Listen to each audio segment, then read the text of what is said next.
Assalamualaikum warahmatullahi wabarakatuh. Selamat pagi, salam sejahtera buat kita semua.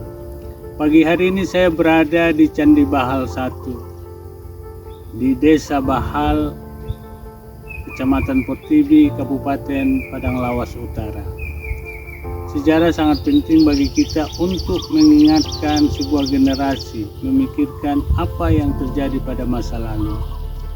Candi ini penting untuk menjadi sebuah heritage yang dipertahankan oleh masyarakat.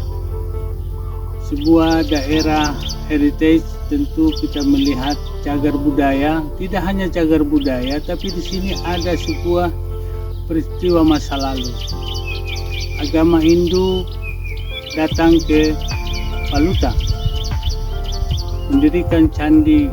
Agama Hindu yang dibawa oleh pedagang dari India. Tentu kita melihat masa itu belum ada masyarakat di sini, masih sedikit mungkin.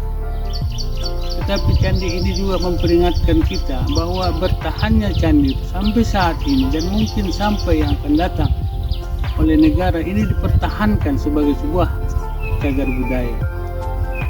Saya melihat bahwa candi ini harus terus dipelihara oleh pemerintah.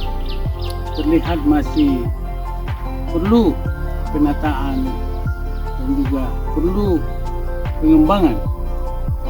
Saya prihatin bahwa destinasi di Tabaksel masih memprihatinkan. Ada hubungan sejarah agama dan mayoritas masyarakat sekitar candi wilayah Paluta yang mayoritas beragama Islam. Islam datang tentu berbeda dengan agama Hindu sebelumnya. Tapi ada korelasi kalau kita lihat sejarah masuknya Islam ke Sumatera Utara, khususnya di Barus, titik nol Islam. Apa korelasi antara agama Islam dengan agama Hindu? Tentu kita melihat nanti bagaimana sejarah masuknya Hindu dan sejarah masuknya Islam. Bukti peninggalan sejarah selain candi bagi umat Islam tentu melihat bahwa agama Islam dibawa pedagang lewat perdagangan.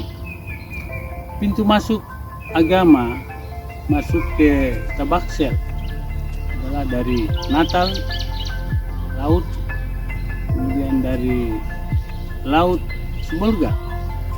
Tapi di sini juga kita melihat ada Sungai Batang Pane, di mana perairan itu adalah tempat melewati untuk masuk ke wilayah pemukiman. Saya berharap pemerintah Kabupaten Padang Lawas Utara memperhatikan bahwa candi sebagai sebuah pusat peradaban awal yang ada di Tabaksel menjadi sebuah destinasi yang berdampak ekonomi bagi masyarakat.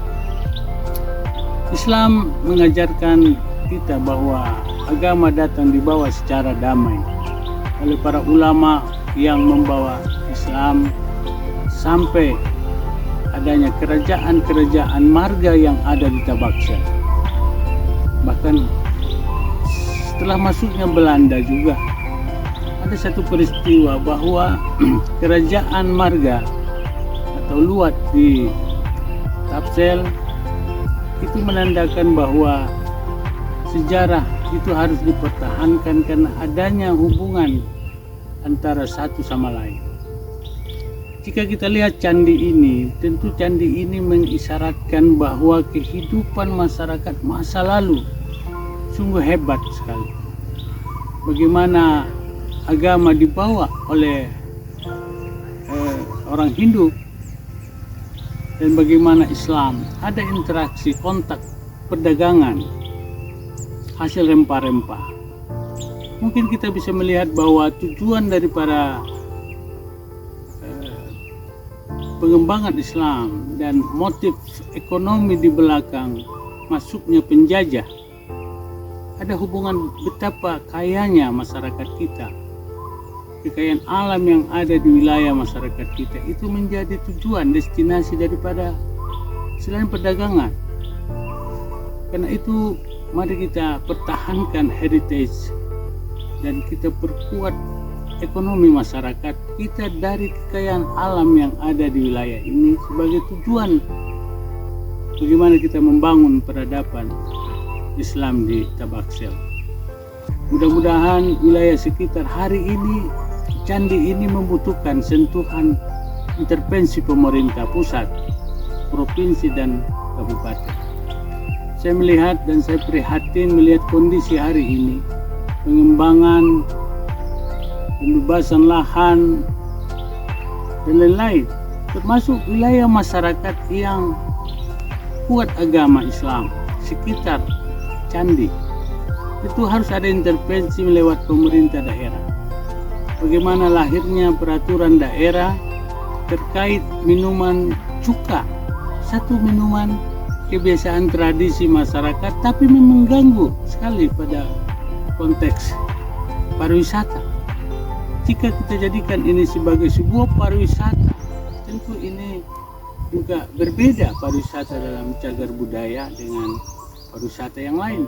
Karena itu jika ini dijaga oleh masyarakat, dijaga oleh pemerintah, maka mari kita pertahankan wilayah ini sebagai sebuah destinasi